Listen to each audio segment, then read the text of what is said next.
Welcome back to Happiest 101. Boy, do we have a lot of ground to cover today. Before we jump into that, I wanted to mention if this is your first video that you're jumping into, this is class 5. So please go back and start at class 1. Make sure that you get the syllabus and start from go because you've missed a lot. Please come back to class 5, but work through the other classes before it. So without further ado, I wanted to mention about some of the things from the home opportunities from last week. Hopefully you watched Dan Gilbert's video, How We Make Bad Decisions. Read chapter 3 from the How of Happiness, our text for the class, Sonia Lubomirsky, and that you're applying one of your strengths to resolve a problem.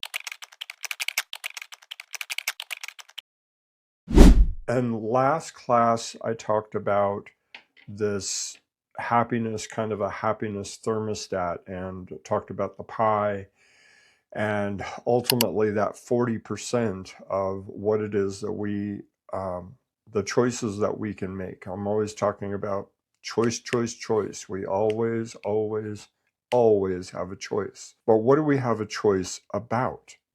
Do we have a choice about our happiness? How much control do we have over that? So as I mentioned, we're going to be covering a lot of ground today. Let's start with the topic of what is it that we actually have control over? As human beings, what do we have control over? I want you to think about that for a moment. Because as a therapist, when people get accused of being control freaks or controlling, it's because they're trying to get control of things that they don't actually have control over. So the answer to the question, as human beings, what we have control over is only 3 things: your own thoughts, your own beliefs, and your own behavior. Thoughts, beliefs, behavior. And so when we're looking at our happiness, we need to maximize those 3 things. Now, you notice that missing from the list is feelings. So, sorry, we don't have direct control over our feelings, but we have indirect control over our feelings. So let me explain. Usually I use the analogy of the lights. So I'm sitting in a room that has a light overhead. Do I have control? Do I have direct control over that light? No. I'm not Merlin. I can't go bzz, bzz and cause it to turn on and off. I can control the light through the light switch. So think of your feelings like the light, and your thoughts and your beliefs are like the light switch. So you feel how you feel based on what you think and what you believe. Now, I'm not really in the habit of repeating myself, but I'm going to do so on this one because it is so important. You feel how you feel based on what you think and what you believe. You probably picked up on this. I said that we have control over 3 things: our thoughts, our beliefs, and our behaviors. But there is not a direct line between our behavior and how we feel about the behavior. The intermediary there is our thoughts and our beliefs. It isn't the behavior that leads to the feeling, it's what we think and what we believe about the behavior that leads to the feeling. I'll give you an example. Let's say that I'm an alcoholic, and my belief is that only weak people relapse. And then I relapse. And then I'm going to feel absolutely horrible. I'm going to feel all this guilt and shame and think that, oh my gosh, I'm such a weak person. So we're experiencing that emotional reaction because of the belief that only weak people relapse.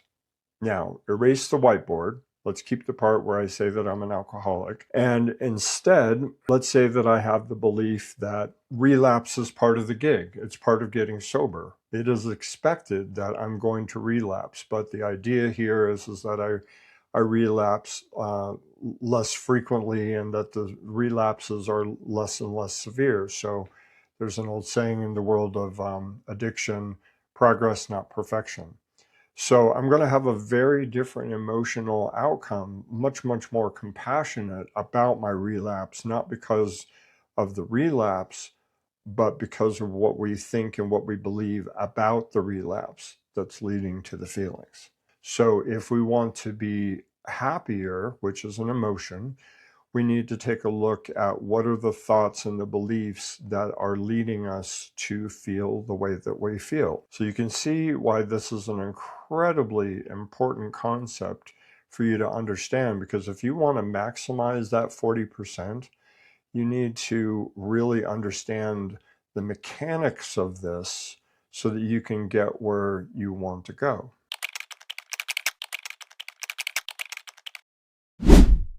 So I know that I have talked to you about Martin Seligman and three good things and positives, but I'm hoping that this is going to help you understand the importance of that on a deeper level. So what the three good things exercise is doing is it's getting you to start focusing on what is right, because by doing that, you're actually changing a belief. You're changing your very perspective. Like when I think of beliefs a lot like glasses, like you've seen me put on and take off my glasses several times. So our beliefs are very much like glasses because it is the very perspective through which we're seeing our world. So if we believe that it's a dog eat dog world, that's going to color our perspective of our entire experience. If we believe that in general you can trust people, then that's going to color our experience as we meet people. So the thing about the three good things exercise, see, because we have this bias, we think it's going to be the big things, as I had talked about in the last class. It's going to be the big things. It's going to be getting married. It's going to be getting the promotion or hitting the lottery that's going to make us happy. But it isn't the big things, it's the little things. It's the minor corrections. And so I want you to think of the concept of leverage. So if you have a big rock and you're trying to move the rock, you could have what's called a fulcrum and a lever. So if you think of a teeter-totter, the lever would be the plank, and then the thing that the teeter-totter is teeter-tottering on is called a fulcrum. So if you move that fulcrum nice and snug it up real close to that rock and you put the lever in there, it's going to be actually really easy for you to move that rock. But if you move that fulcrum further out, you might not be able to move the rock at all. In fact, depending on where the fulcrum is, you might not even be able to lift the other side of the plank. We want our overall happiness to be obviously improved. That's why you're here. That's why you're taking the class. So scientifically, they found that we can experience what's called a downward spiral. And if you've ever been depressed, you know exactly what I'm talking about. It seems to feed on itself. It gets worse and worse and worse. Versus they, just as sure as we know that there is a downward spiral, there is also an upward spiral. There's a saying in positive psychology, what you appreciate appreciates. So the more good that you see, the more good that you see. So the same phenomenon works in the other direction. Now, of course, your question is, how on earth do I reverse the trajectory of a downward spiral into an upward spiral? And so that's where we're bringing back in that concept of leverage, because it isn't doing this big flashy, I did this big thing that's going to make you lastingly happier. It's the little things. And that's why the three good things exercise or positives is so incredibly important, because it's doing the little things that's causing you to shift your perspective from how bad you think that things are to you start seeing things that are good. And of course, like the more good you see, the more good that you see. So I hope that that helps you to understand the significance, because you might have said, oh, it's just this little exercise, it's kind of cute, but like it has a 94% success rate.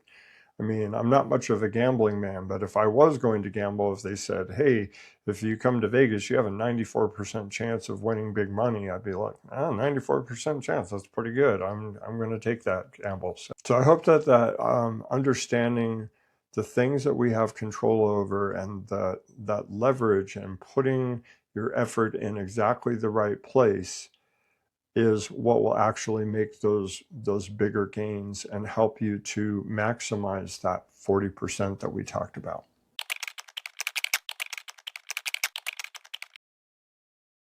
One of the things that I said earlier is I said that we could control our thoughts, our beliefs, and our behaviors.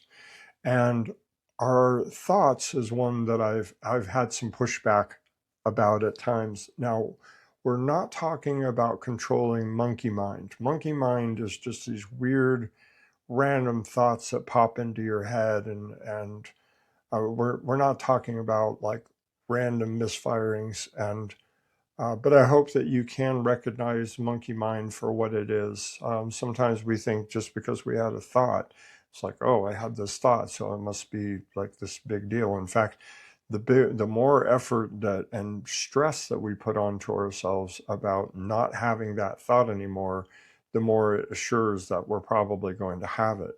I'll give you an example. There was somebody I worked with years ago, and it was a woman who had a sexual thought about her father. And she just went into this like, oh my gosh, I must be this creep, really weird, horrible person because she had this thought. And that like, and so she put all of the stress onto not having that thought again. And the more pressure that she put on herself to not have the thought, the more that she was having the thought. It's kind of like that thing about don't think about pink elephants.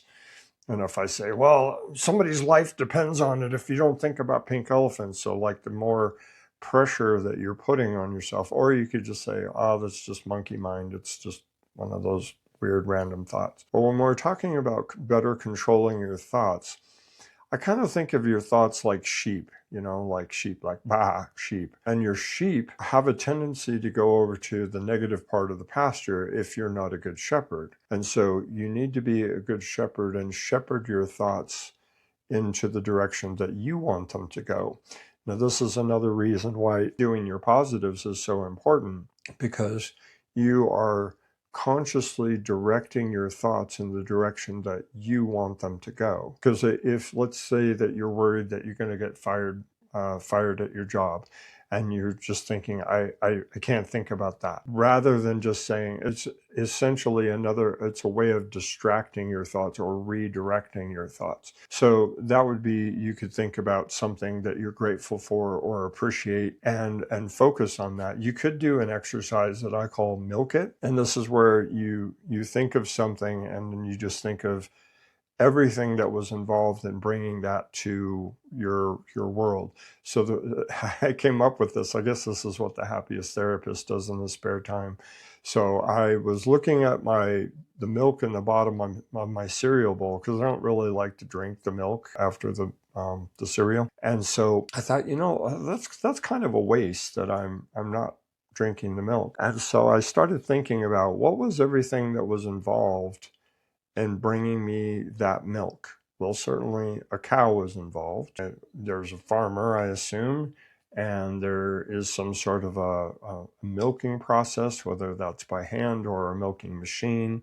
So I can be grateful for that. I can also be grateful for the refrigeration process that keeps the milk cold. I can also appreciate the pasteurization process, or even Louis Pasteur, who's the one that came up with the pasteurization process, or even Louis Pasteur's parents, because if Louis Pasteur's parents didn't get together and make Louis Pasteur, then maybe we wouldn't have the pasteurization process. And so like what you're doing is you could just do this deep dive on any given thing and really think about, because if any one of these components is missing, then I don't get my milk.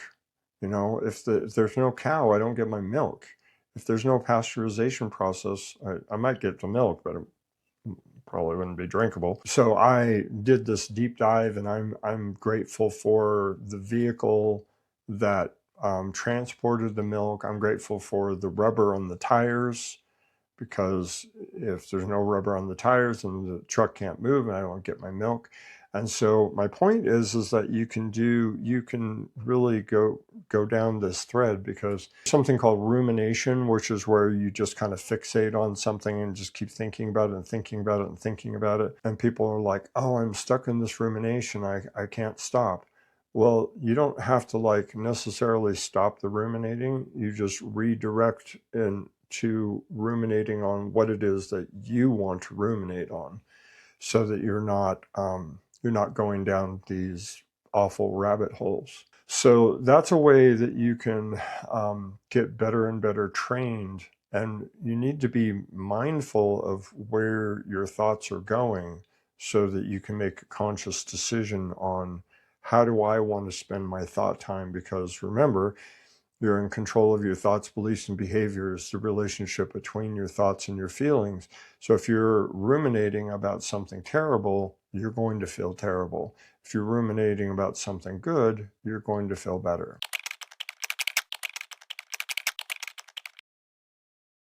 Now, I want to talk a bit, and this is just going to very lightly touch on the issue of self-esteem, as to how is it that you change your beliefs. And this is a big part of what happens in therapy, is we bring these beliefs out into the light of day that have just been lying dormant, and bring them out into the light of day and examine them and say, first of all, is this true? And is it actually working for you? We formulate a lot of our basic beliefs in childhood, which is one of the reasons that therapists are always asking about childhood. Now, I was born in 1965. If you look at like cars and computers, there's enough phones. If you look at those items and you look at the 1965 version of those, you're like, whoa, that's really old. That's really outdated. And yet that's a lot of when I started building my belief system. And you were building your belief system when you were a child. And maybe some of those beliefs are really good. And, yes, we should still look both ways before we cross the street. And yes, we should still be quiet in the library. Those things. But there might be some beliefs in there that are like really outdated and might be untrue and don't work for you. And you can see how this is warming up to the idea of self-esteem, because going back to, I only have control of my own thoughts, beliefs, and behaviors, and then you feel how you feel based on what you think and what you believe. So in class, I'll ask people, what is self-esteem? And some people say, oh, it's what you feel about yourself. Oh, it's what you think about yourself. Oh, it's what you believe about yourself. And given what I've shared with you, can you see that all three of those things are actually true? All of those are self-esteem. So if you want to feel better, we need to look at the thoughts and the beliefs that are driving that feeling. You might have had the belief that like you're no good, or you're a loser, or you're not good enough, or whatever. And that might be a really, really outdated belief. And do you want to continue to believe that? But this is a great example of a belief. So it doesn't have anything to do with self-esteem, but it's a good example of like how you can change a belief. So I had decided, this was years ago, I just decided that I wanted to lose weight. And all of a sudden I just got really, really weird. And my wife was like, so what's going on? And I was like, I don't know. Lunch is coming up. And she's like, okay, all right. Well, why don't you have a sandwich? A sandwich? Are you out of your mind? Like, you want me to just have a sandwich? I don't know what's in that. And she's like, and so she knew this stuff about thoughts, beliefs, and behaviors and the relationship with feelings. So she, I guess that's part of being the wife of a therapist. Like, she had some understanding of how this stuff works. So she was patient and, just calmly asking questions. And then she said, well, why don't you have some soup? And I was like, well, I might as well have had a sandwich. Like, I don't know what's in that. And so, she kept kind of prodding me along. And finally, I blurt out, you know what? I'm just incapable of learning about nutrition. And as soon as I said it, I was like, that is the dumbest thing that I've ever said. Like, I've got a genius IQ. I have got a master's degree, so clearly I know how to study things. There's no reason that I couldn't understand about nutrition and put that into practice. But for whatever, I don't know where this belief came from, but it was in there somewhere. But when I brought it out into the light of day, I was like, that's the dumbest thing I've ever said. That doesn't even make sense. And so I very easily was able to update that. Now, some beliefs are not as easy to challenge and to change as that, especially when it comes to like self-esteem. But you can alter these. Like even if somebody says you can't trust anyone, I mean that's you're using absolutes. So is that really true that you can't trust anyone? Well, what would be more true? Well, you can't trust most people. Well, that's for sure. You can't trust most people. So even that subtle shift from you can't trust anyone to you can't trust most people is a really significant shift, because the puzzle piece to that would be, if you're saying that you can't trust most people, you're also implying that you can trust some people.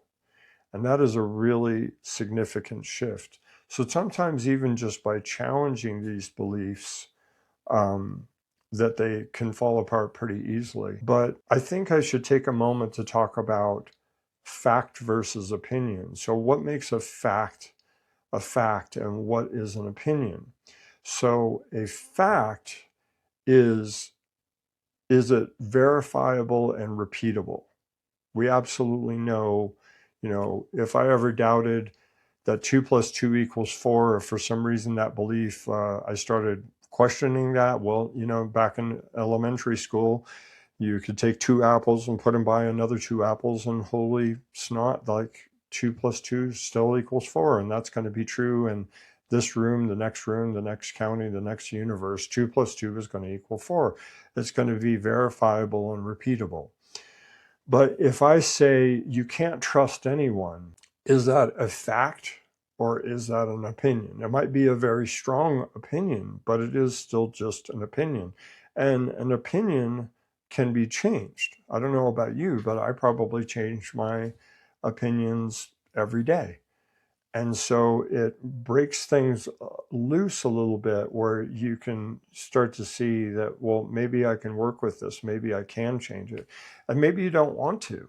Maybe believing that it's a dog eat dog world and you can't trust anyone. Maybe you don't want to question that, because that, I don't know, that might feel scary to you. That's okay. That's okay. But at least you can have the understanding and the tools to be able to change that if you choose to. And again, you can hear this whole issue of self-esteem warming up in the background as we're talking about this, because if you believe that you're not good enough, for example, is that a fact or is that an opinion? It's just an opinion. And because it's an opinion, it can be changed. And remember, you have control of your own thoughts, your own beliefs, your own behaviors. So that as a belief is only alive and unwell in your own head. You're the only one that can change it. But it's pretty exciting to think that you can, isn't it? So that's what we're going to mainly be talking about in the next class. Just a final couple of thoughts about self-esteem. And next class is pretty much the entire class is going to be spent talking about self-esteem. But I want you to remember back when you were a little kid and you would go to the playground. Like, what was your thing? Was it the slide? Was it the swings? Was it the monkey bars? Like, what was your thing? And why did you? I'll just use swinging because that was my favorite. So, like, why was it that you enjoyed swinging so much? Was it because Did you compete? Were you like, I have to be the best swinger ever, and I have to be better than that guy, or whatever? Or did you just swing just because you wanted to, just for the experience of doing it? Because when we get older, all of a sudden we have to be better than them, and we're competing, and our okayness, our self-esteem becomes contingent on being the best or being productive or whatever. Wouldn't it be wonderful to live your life like you're back on the playground and you're doing things purely for the joy and the excitement of doing it, rather than having to compete and to feed your self-esteem all the time, being a slave to it, always having to keep the fire stoked in order to be okay? It's exhausting. So wouldn't it be wonderful to be able to let go of that and just be able to live your life and become the best version of yourself? Not because somebody's keeping score or because you have to, but because the best part of you just emerges forward. And yeah, it's actually really amazing. I can't wait to share it with you.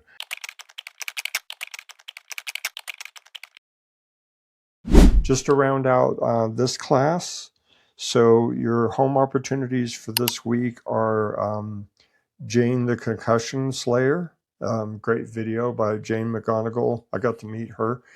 And then read the chapter in The How of Happiness on when you did your person activity fit diagnostic, you identified what your top happiness activities are. So I'd like you to read the section in the book that that talks about your second highest happiness activity. Make a short-term goal around your second highest happiness activity, and then of course do your weeklies. The optional home opportunities for this week is a twofer for Jane, a second one for Jane McGonigal called How Gaming Can Make the World Better.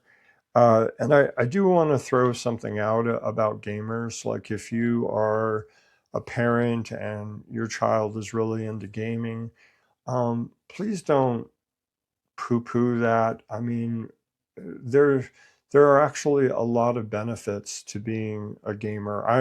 I'm speaking like I'm a gamer because I'm not all that great at video games, but I really enjoy them. So I consider myself kind of an amateur gamer. But you can learn some amazing things by gaming, and then you can translate those skills into the real world, like team building and problem solving. So anyway, I think that's a great video, and I hope that you enjoy it. So please make sure, again, that you are completely caught up with everything, because next week we're going to do a deep dive on the issue of self-esteem and get you feeling better about yourself. So thank you so much for joining us for Happiest 101. I'll see you next time.